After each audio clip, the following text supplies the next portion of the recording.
Oi, gente. Vamos a mais um outro vídeo sobre o cangaço lampiônico.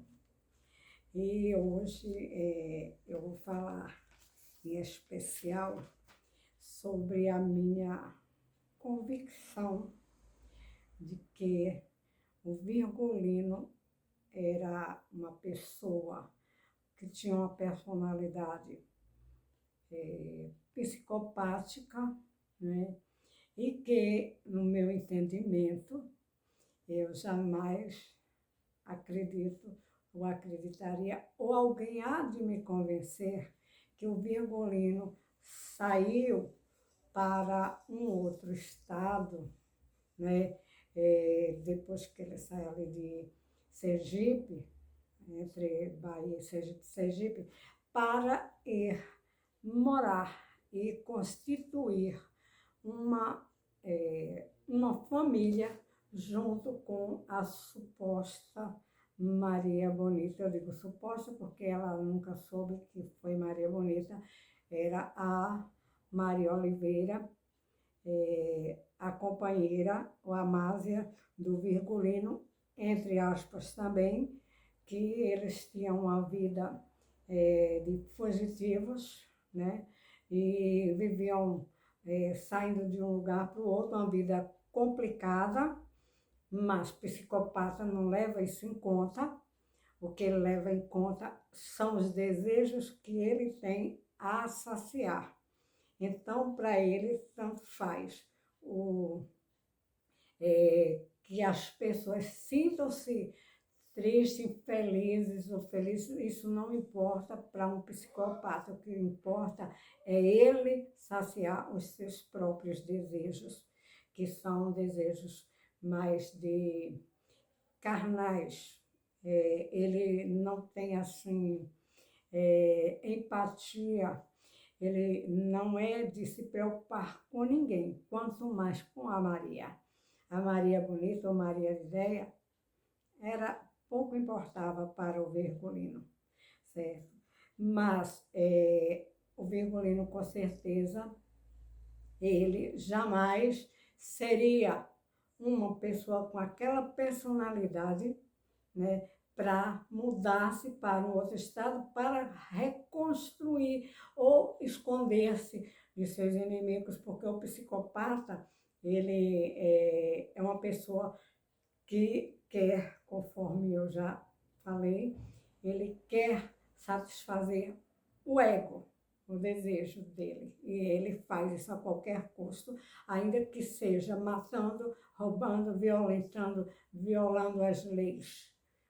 As leis para o psicopata é a lei, a própria lei, que é a lei do psicopata. Mas eu vou falar sobre o Virgulino, né? E que, digamos assim, quando o Durval Rosa, que era irmão do Pedro de Cândido, ele deu os depoimentos dele, que foi mostrar o caminho local, aliás, e o caminho também, onde se encontrava o Virgulino e os seus sequazes, que era ali em Angico. O Durval foi com medo realmente, porque era coiteiro também, certo? E então ele foi quem guiou as polícias, porque as polícias estavam no encalço de Virgulino há bastante tempo, há muito tempo, né? Começando por Nazaré do Pico, que é em Floresta do Navio, onde o Virgulino frequentou, né? Desenvolveu-se lá, nasceu no Posto Negro, e que é bem juntinho, gente, vai a pé de lá de Nazaré, né? E vai a pé para o Posto Negro, que foi onde o Virgulino nasceu. Nascer psicopata nasce em qualquer lugar do mundo, certo? Então,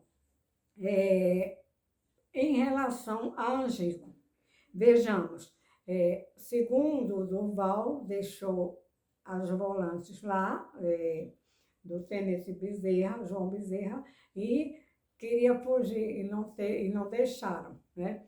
Então, foi quando começou aquele tiroteio, aquela coisa, ele que contou, né? E o Panta de Godoy disse que teve um dos soldados que atirou e não acertou no Amoroso, que era um cangaceiro, não acertou.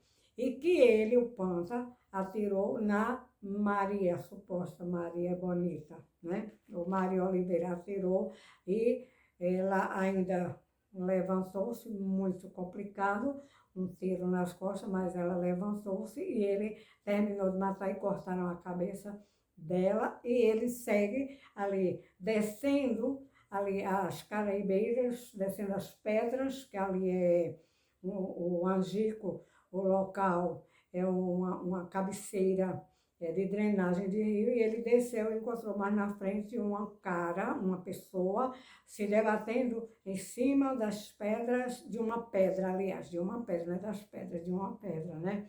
E então ele deu o segundo tiro. Isso foi o Panta de Godoy quem disse. Portanto, o primeiro tiro já havia sido dado. Por quem?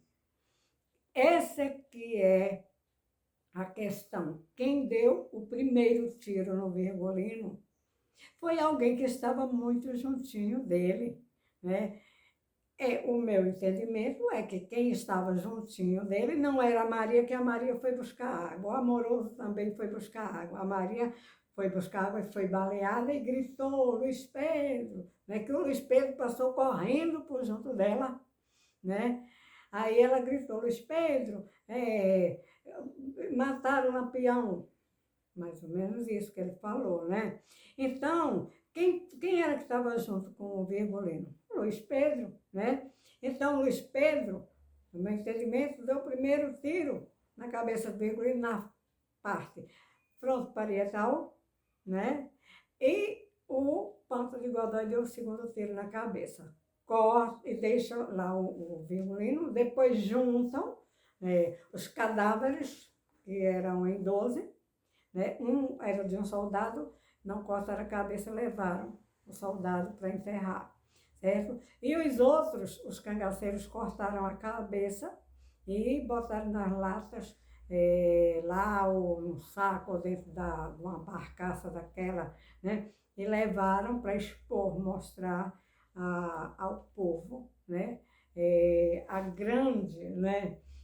Digamos assim, afinal de contas, foi a vitória, matar o Virgulino, né? Então, gente, eu encontrei aqui no livro de minha prima, Isabel Belícia, certo? Aqui, ó, Isabel Belícia Ferraz Torres. Esse livro ela vai falar dos nazarenos, que eu, com muito orgulho, faço parte da família, né? Aí ela coloca aqui no título, Lampião teve fim. Vejam só. Então, ela escreve aqui na página 215 o seguinte: o sargento Euclides Ferraz, né? Primo nosso, né? O sargento Euclides foi ver sua cabeça, a cabeça do Virgulino, lá em Angico, né? Saber certificar se realmente se havia morto Virgulino.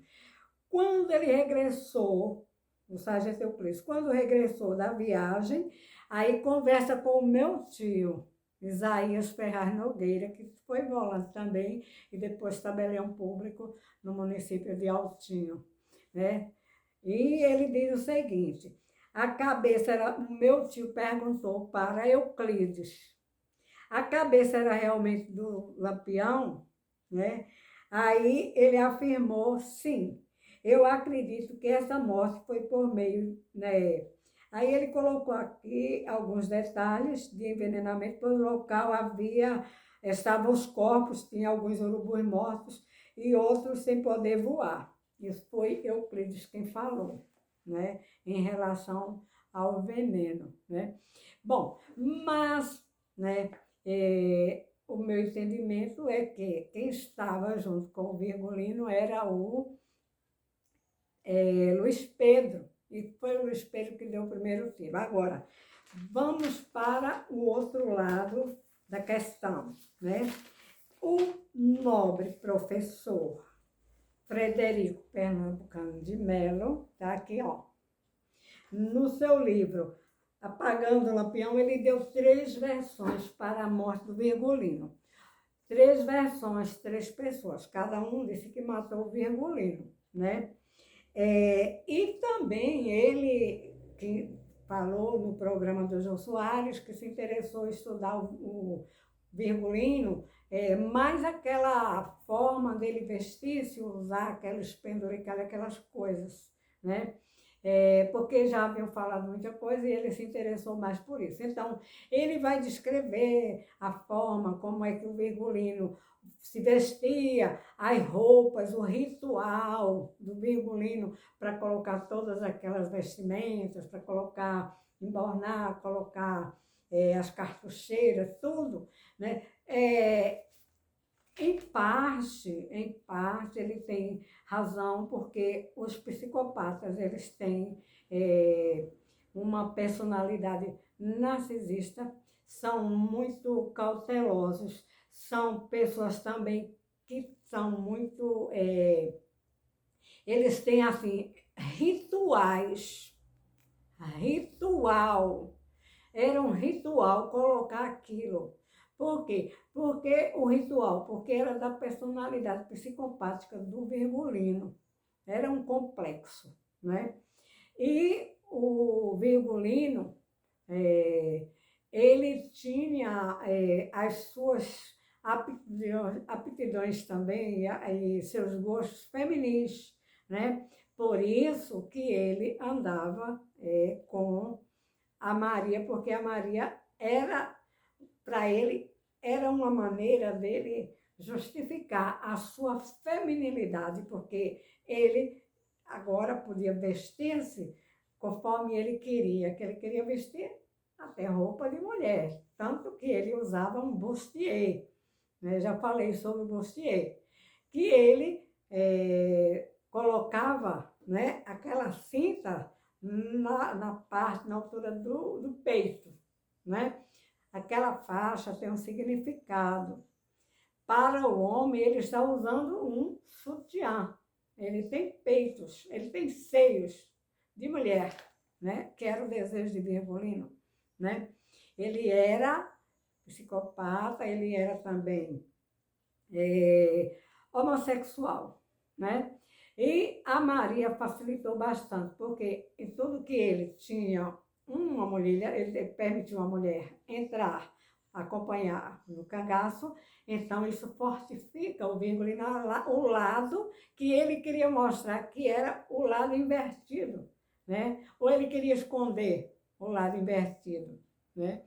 E então ele vai aproveitar e vai dizer, eu tenho uma mulher, eu não sou homossexual, eu tenho uma mulher, né? Mas, na realidade, o Virgulino tinha um caso com o Luiz Pedro, né? O Luiz Pedro que o acompanhou, vejam só, gente, o Luiz Pedro acompanhou o Virgulino desde 1926, por aí, certo? E ele matou um irmão de Virgulino, e como é que um psicopata ia perdoar ou desculpar se ele não se põe no lugar do outro, se ele não tem empatia? Só tinha que haver um relacionamento muito íntimo para ele desculpar o Luiz Pedro. Portanto, esse é o meu entendimento, que o Luiz Pedro deu o primeiro tiro. E mais, não se, segundo o professor Frederico Pernambucano de Melo e o doutor Lamartine também, médico, né, que viu as cabeças, né, da suposta Maria Bonita e do Virgulino, ele disse que a cabeça era do Virgulino e da Maria, mas só que ele fez um laudo e disse que o tiro, provavelmente o tiro que matou o Virgulino foi aquele na parte frontoparietal, né? Só que Vejam as contradições na história do cangaço. Só que Frederico Pernambucano de Melo disse que foi o Sandy, que Sandy disse que quem matou o Virgulino foi ele, né? E com um tiro na barriga. Meramente impossível se fazer um laudo pericial e acusar,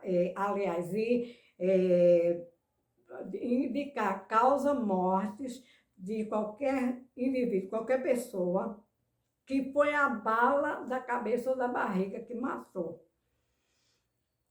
Impossível, porque não se faz, não se dá causa-morte de uma cabeça sem o corpo e vice-versa, né? Então, são essas as coisas que contestamos, né? E que questionamos, né? Um dos dois está errado. E outra coisa, o doutor Lamartine, ele pegou já o crânio sem quaisquer vestígios de material intracraniano, né? Massa encefálica, não tinha mais pele, não tinha mais cabelo, não tinha mais nada.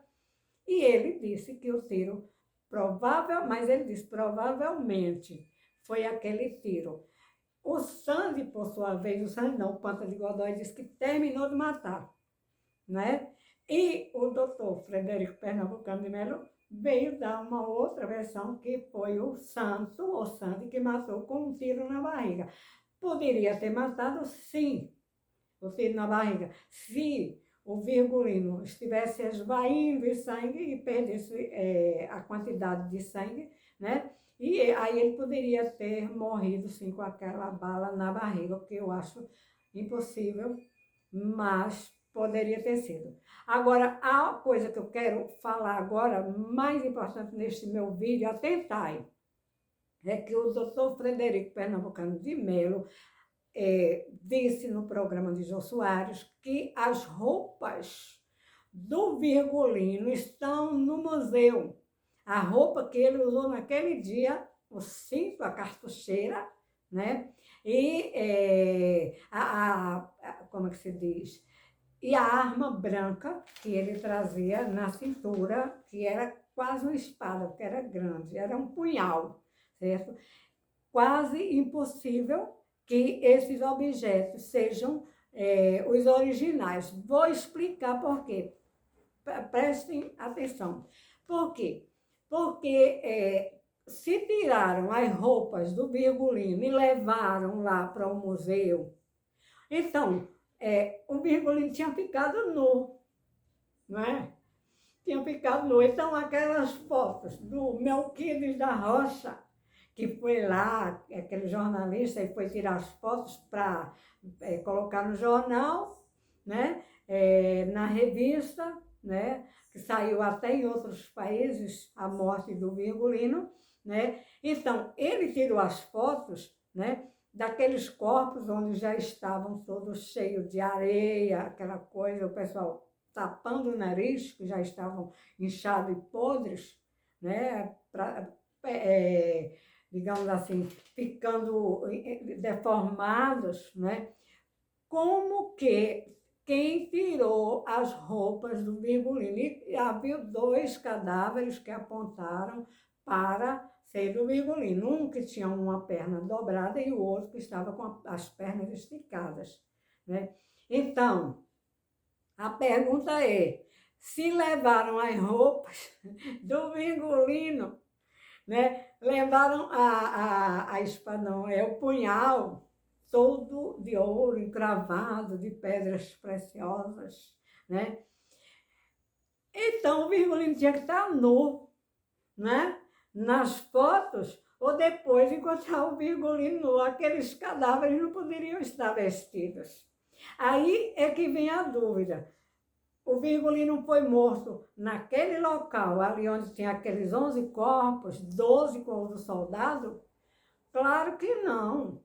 Lógico que não. Juntaram os corpos, seja qual for o corpo, qualquer um serve para ser o Virgulino. Levaram as cabeças? Levaram. Qualquer cabeça que levou um tiro na cabeça serve. Matou o Virgulino, acabou o cangaço, né? Agora, existe muita gente aí delirando querendo entender essa morte de Virgulino, se o Virgulino, ou se o Virgulino saiu de lá de Angico e foi embora para a Fazenda Goiás, e foi embora para Minas Gerais, se foi embora para São Paulo, se foi embora para o Piauí, desculpa, adoro Piauí, né? E se foi, construiu, reconstruiu, constituiu uma outra família. Impossível, impossível um psicopata fazer isso, mudar de personalidade. E outra coisa, Mané Neto, ele jamais ele teria deixado a vida de volante para assumir outros postos, né? E terminou a vida dele no quartel, trabalhando, né? Como policial, coronel das forças volantes, das forças, né? Militares, né? E então, é isso que eu penso sobre o cangaço, e que essa história de Lampião ter ido para outro estado, isso é balela. É balela. Psicopata nenhum muda a personalidade. Ele pode passar um diazinho, um tempo para ele não importa, mas eles não mudam, é a personalidade. Eles nascem psicopatas e morrem psicopatas.